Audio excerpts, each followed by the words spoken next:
الله أكبر الله أكبر الله أكبر الله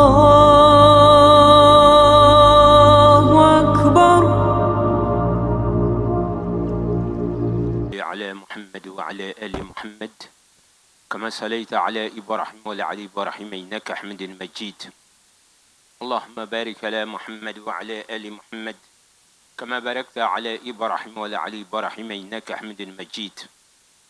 Qu'Allah subhanahu wa ta'ala nous pardonne tous nos péchés, que nous guide sur le droit chemin et que nous laisse mourir en tant que croyants, laisse mourir avec la foi. Allah subhanahu wa ta'ala, dans la sourate que le frère lisait de suite, va nous dire وَمَا يُؤْمِنُ أَكْثَرُهُمْ بِاللَّهِ إِلَّا وَهُمْ مُشْرِكُونَ. Je dis, la majorité des gens ne vont croire en Dieu qu'en étant des gens qui associent d'autres dieux à Allah. Subhanallah. Vous dire que combien de gens qui prétendent être des musulmans, mais quand tu vas regarder dans leur comportement, tu vas trouver qu'ils associent d'autres divinités à Allah subhanahu wa ta'ala. Alors que Allah subhanahu wa ta'ala, il a envoyé tous les messagers avec le seul message qui est la ilaha illallah Muhammadur Rasulullah sallallahu alayhi wa sallam. C'est sur Mohammed que Dieu, c'est-à-dire le fait d'ajouter le nom du prophète Mohammed sallallahu alayhi wa sallam, c'est un honneur qu'il a accordé au prophète Mohammed sallallahu alayhi wa sallam. Sinon, tous les messagers sont venus avec la ilaha illallah. Et toi, c'est ce que tu vas dire en disant Ashhadu an la ilaha illallah wa ashhadu anna Muhammadan abduhu wa rasuluh. Alors quand tu le dis, il faut savoir ce que tu es en train de prophétiser, ce que tu es en train de dire. C'est très important. Lorsque le prophète est venu, il a trouvé que les Mécois, ils adoraient 360 idoles. 360 idoles. C'est comme si pour eux, pour chaque jour, il y avait un Dieu qu'il fallait adorer. Alors, Dieu, il envoie le prophète sallallahu alayhi wa sallam leur dire La ilaha illallah.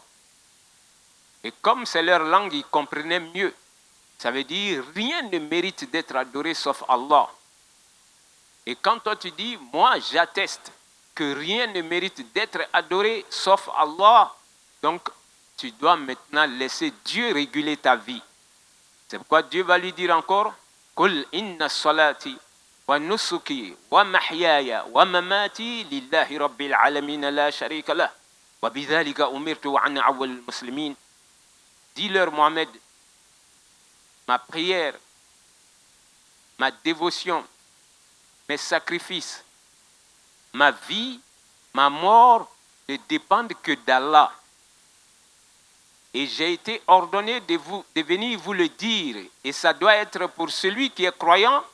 Alors, moi, j'ai été ordonné de venir apprendre ça aux gens, chers frères et sœurs. Alors, c'est pour dire que nous venons de débuter le mois de Safr, qui est considéré comme le deuxième mois lunaire de notre calendrier. Alors, nous avons fini avec les mois sacrés qui se suivaient. Donc, l'année s'achève avec un mois sacré qui est Zul Hijjah. Et ça débute, le nouvel an commence par un mois sacré qui est Muharram. Et ensuite, on arrive au deuxième mois qui est Safr.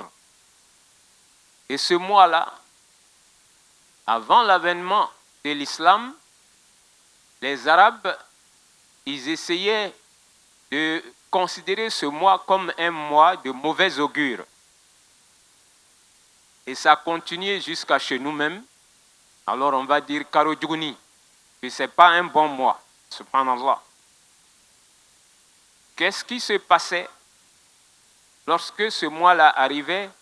Vous allez trouver des gens, s'ils devaient débuter un commerce, faire un voyage, ils annulaient leur commerce pour leur voyage, pour leur mariage, sous prétexte que c'est un mois dans lequel on ne peut pas se marier.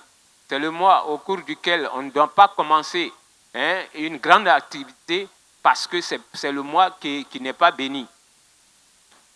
Donc ça vient de très loin, mais ce n'est pas la vérité. C'est pourquoi le prophète sallallahu alayhi wa sallam, lui qui est notre modèle, il va dire dans un hadith, la udwa, wala tiyara, wala safra.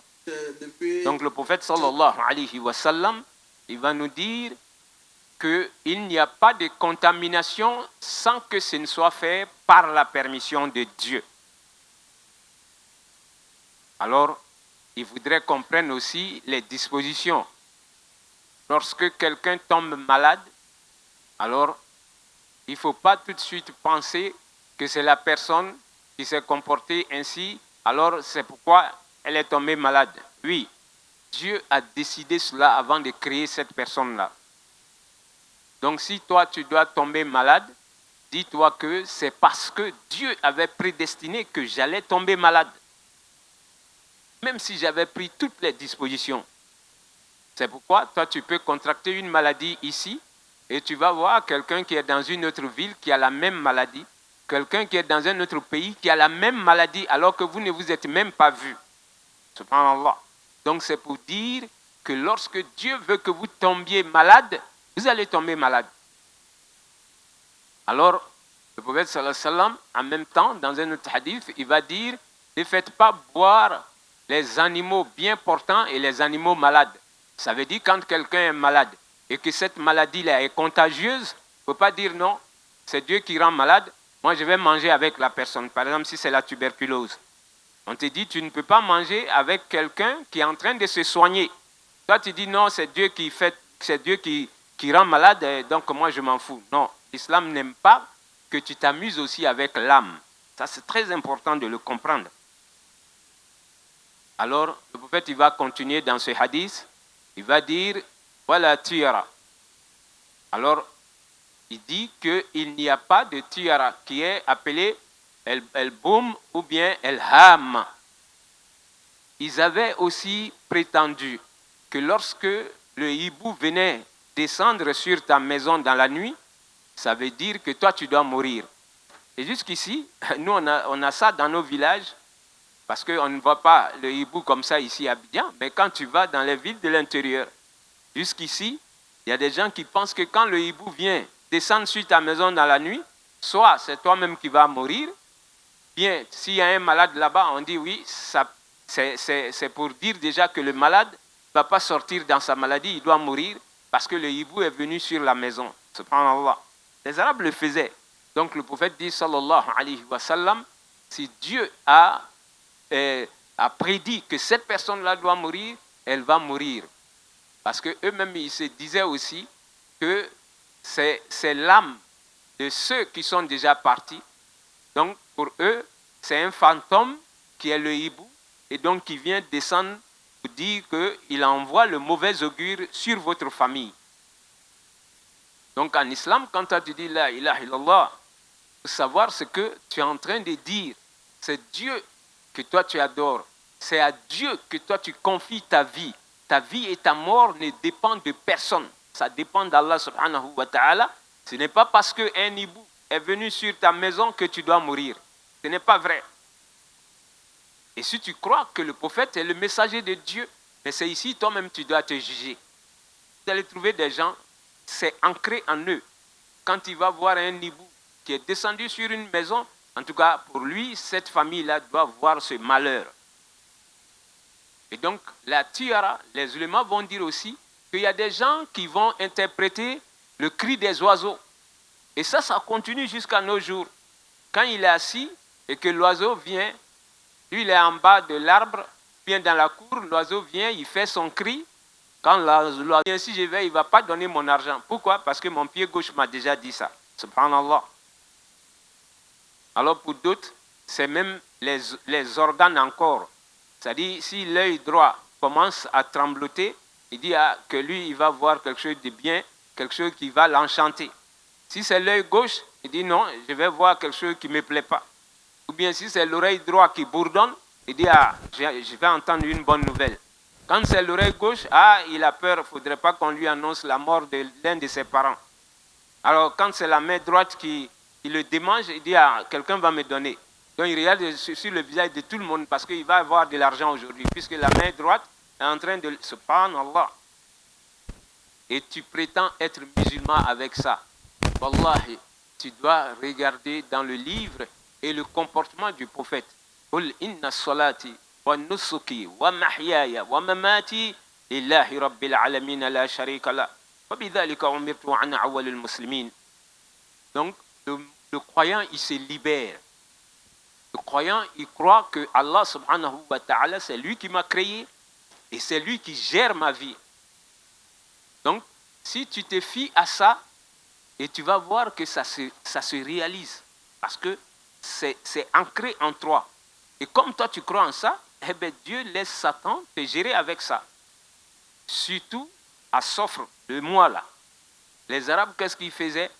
Le mois béni, le mois de Muharram, qui est le premier mois, qui est un mois sacré au cours duquel Dieu nous dit de ne pas commettre l'adultère, de ne pas commettre le péché, de s'éloigner du péché. Parce que Allah, il le dit, Inna iddata shuhuri inda Allahi isna ashra shahra fi kitabillahi yawma khalaqa as-samawati wal ard minha arba'atun hurum. Dieu nous dit de ne pas, c'est-à-dire que depuis qu'il a créé les cieux et la terre, il a fait de notre calendrier 12 mois. Et dans les 12 mois, minha arba'atun hurum, il y a 4 qui sont des mois sacrés. Fala tazlimu fihinna anfusakum. Dieu nous dit, lorsque ces mois-là arrivent, il faut faire attention. Il ne faut pas être injuste envers vous-même. Parce que quand tu commets le péché, tu es injuste envers toi-même. Le péché est enregistré pour toi. Ce n'est pas enregistré pour Dieu ou pour quelqu'un d'autre. Donc Dieu nous dit de faire attention aux mois sacrés. Alors quand ces mois sacrés-là arrivaient, souvent qu'est-ce que les Arabes faisaient? Ils repoussaient le mois sacré, c'est-à-dire de Muharram. Au lieu que Muharram soit le mois sacré, non, ils disent non, on va faire ce qu'on veut en Muharram et on va faire des Sofres le mois sacré. C'est Dieu qui a fait son calendrier. Vous ne pouvez pas déplacer les mois à votre guise. Et donc, ça, c'était appelé An-Nasir. Donc, le fait de déplacer les mois sacrés de Dieu, ils avaient ce comportement-là. Donc, le prophète leur dit, ce n'est pas normal que vous déplaciez les mois sacrés de Dieu. Les mois sacrés, on les connaît, il y a 3 qui se suivent consécutivement, et puis il y a le 7e mois qui est Rajab, qui est à part. Sinon, on s'offre et que le mariage ne va pas aller loin, mais les mariages qui ne sont pas faits dans ce mois de Sofre, combien de mariages qui n'ont pas été faits en Sofre et les gens ne se sont pas entendus, ils ont divorcé. Voilà, le divorce doit être le dernier recours entre 2 personnes. Mais quand ça ne va pas entre 2 personnes, Dieu a permis que dans notre religion, il y ait le divorce. Donc, qu'Allah mette la baraka dans notre vie, tout ce que nous allons faire, qu'on sache prendre comme modèle, parce que Dieu nous l'a dit, et en les minimisant même. Alors, quand tu as l'information, tu dois te repentir sincèrement. Dieu aime ceux qui savent se repentir, qu'Allah nous aide à nous repentir. Subhanakallahumma wa bihamdik, nashhadu an la ilaha illa anta, nastaghfiruka wa natubu ilayk. Subhana rabbika rabbil izzati amma yasifun, wa salamun ala al-mursalin, walhamdulillahi rabbil alamin. Allahu Akbar, Allahu Akbar, Allahu Akbar, Allah.